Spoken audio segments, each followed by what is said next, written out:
रात का समय था और गुंजन ट्रेन में अकेले सफर कर रही थी।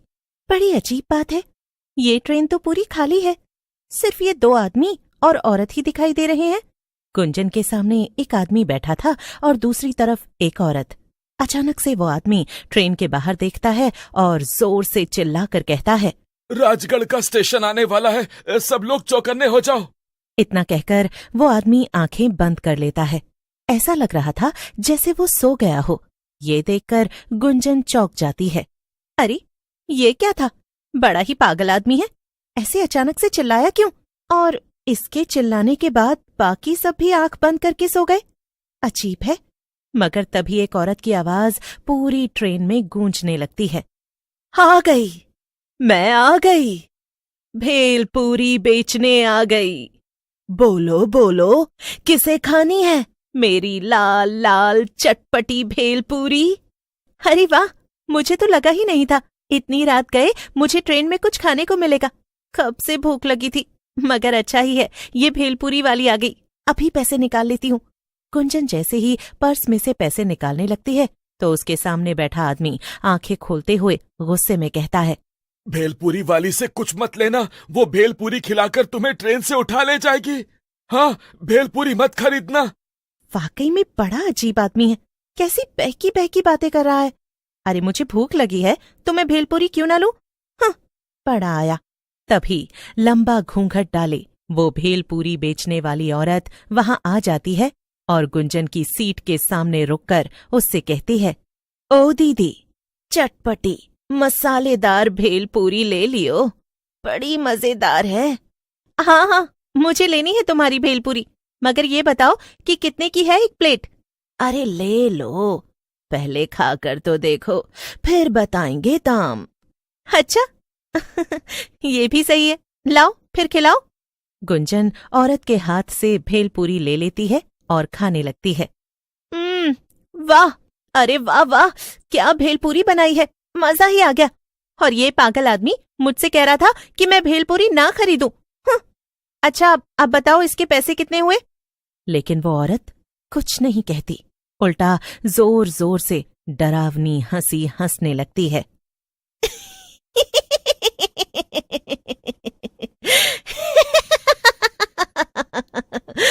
पैसे? नहीं नहीं, कुछ और लगेगा। ये कहकर वो औरत घूंघट हटाती है। घूंघट के नीचे एक डरावनी चुड़ैल थी। क्या? चुड़ैल? तुम तो एक चुड़ैल हो? हाँ, तो मैंने कब कहा कि मैं माधुरी दीक्षित हूँ, हैं? और इस भेलपूरी के बदले तो मैं तुझे लेकर जाऊंगी और खाऊंगी। उसके चले जाने के बाद ही वहां बैठे बाकी लोग आंखें खोलते हैं और ट्रेन के बाहर देखने लगते हैं। ये तो होना ही था, मैंने उस लड़की को चेतावनी दी थी, मगर उसने मेरी बात नहीं मानी और चुड़ैल उसे अपने साथ ले गई। राजगढ़ स्टेशन आने से पहले हमेशा ही ऐसा होता है। हाँ, अब हम कर भी क्या सकते हैं, हम तो अपना काम कर ही देते हैं ना, जो कि लोगों को चेतावनी देना है। अब उसके आगे हम क्या ही करें। असल में वो दोनों बूढ़े आदमी और औरत पंकज और राधिका थे, जो कि पति पत्नी थे और रामगढ़ गांव में ही रहते थे। वो हर रोज उस ट्रेन से सफर करते थे ताकि लोगों को भेलपूरी बेचने वाली चुड़ैल से बचाया जा सके, मगर उनका ये तरीका भी अक्सर काम नहीं आता था। फिर एक दिन सुबह सुबह पंकज कहता है, राधिका, क्यों ना हम किसी तरह ये ट्रेन चलना ही बंद करवा दें। अगर ट्रेन चलेगी ही नहीं तो चुड़ैल भेलपूरी बेचने आएगी ही नहीं और ना ही लोग गायब होंगे, ना मरेंगे। वो स्टेशन मास्टर है ना रघु भाई, हम उनसे जाकर कहेंगे, उनकी बहुत पहुंच है।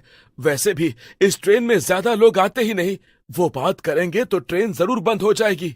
अच्छा, तो फिर आओ अभी जाकर उनसे बात करते हैं। रघु सिर्फ स्टेशन मास्टर ही नहीं था, बल्कि गांव का सबसे अमीर आदमी भी था। उसकी दूसरे गांवों और शहरों में खूब पहचान थी।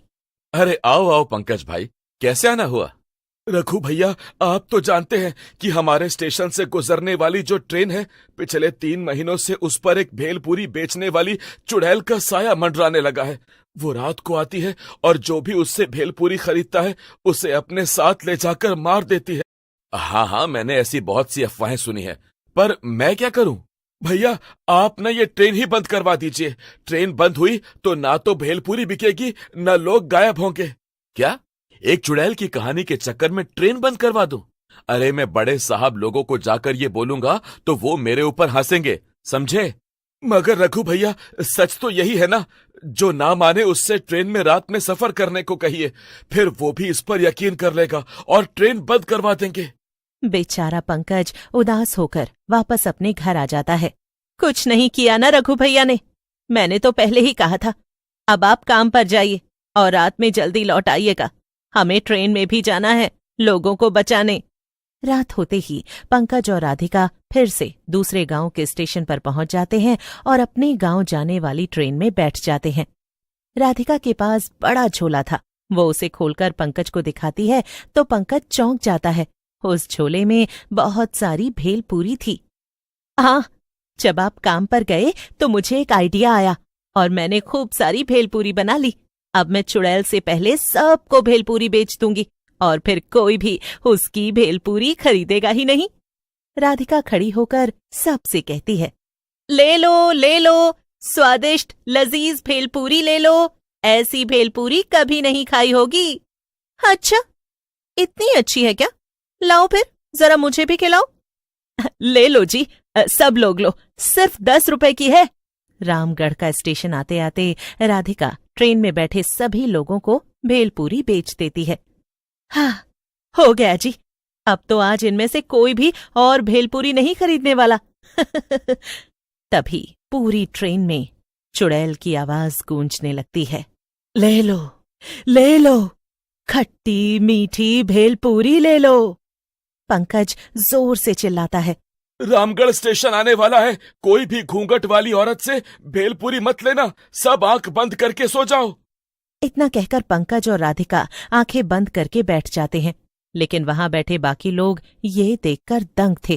अरे, ये दोनों आंखें बंद करके क्यों सो गए? भेलपूरी वाली ही तो आ रही है, कोई चुड़ैल थोड़ी है। हाँ। तभी घूंघट डाले चुड़ैल शीतल की सीट के सामने आकर खड़ी हो जाती है। ले लो, खट्टी मीठी भेलपूरी ले लो, एक बार खाओगे तो दोबारा कभी नहीं खा पाओगे। हैं? क्या मतलब? मेरा मतलब, एक बार मेरी भेलपूरी खाओगे तो दोबारा कहीं और से नहीं खाओगे। हाँ, वैसे तो हम पहले ही भेलपूरी खरीद चुके हैं, मगर तुम अपनी भेलपूरी की इतनी तारीफ कर रही हो तो खिला ही दो। हाँ, लीजिए ना। लेकिन चुड़ैल शीतल को भेलपूरी देती इससे पहले ही राधिका बीच में बोल पड़ती है, नहीं, इसकी भेलपूरी मत लो, ये एक चुड़ैल है, ये तुम्हें ले जाएगी। क्या? कुछ भी? मैं सच कह रही हूं, तुमने भेलपूरी खाई तो ये तुम्हें ले जाएगी। अच्छा, मगर मैंने तो तुम्हारी भेलपूरी भी खाई थी, तुम तो मुझे चुड़ैल बनकर अपने साथ नहीं ले गई। देखो, मैं तुम्हें चेतावनी दे रही हूं, इसे मत खाना। शीतल जैसे ही भेलपूरी खाने जाती है, राधिका उसे रोक देती है और उसकी जगह वो चुड़ैल की भेलपूरी खा लेती है। वाह वाह, चलो फिर, अब मेरे साथ मेरा खाना बनने चलो। चुड़ैल राधिका को उसके बड़े भेलपूरी के झोले के साथ उठा लेती है। ये देखकर वहां बैठे बाकी लोग चौंक जाते हैं। बेचारा पंकज बहुत रोता है, मगर वो कर भी क्या सकता था? अब तो उसके पास एक ही काम था और वो था अकेले ही लोगों को बचाना। अगले दिन फिर से वो रात में ट्रेन में आकर बैठ जाता है। फिर जैसे ही घूंघट डाले चुड़ैल भेलपूरी लेकर वहां आती है। भेलपूरी ले लो, खट्टी मीठी। लेकिन अब तो पंकज भी जान गया था कि लोग उसकी बात नहीं सुनेंगे। लेकिन तभी कुछ ऐसा होता है जिसे देखकर पंकज चौंक जाता है। वो चुड़ैल पंकज के पास आती है। ये लो, आप भेलपूरी नहीं खाएंगे? पंकज कुछ कहता उससे पहले ही चुड़ैल उसे भेलपूरी खिला देती है और भेलपूरी खाकर पंकज सब समझ जाता है। यानी तुम वो चुड़ैल नहीं बल्कि राधिका हो? हाँ, लेकिन अब मैं एक चुड़ैल बन चुकी हूँ और जब मैं चुड़ैल बनी तो मैंने उस दुष्ट चुड़ैल को हराकर खत्म कर दिया और उसकी जगह ले ली। अब मैं ही भेलपूरी बेचने रोज आऊंगी यहाँ और किसी को भी नहीं मारूंगी।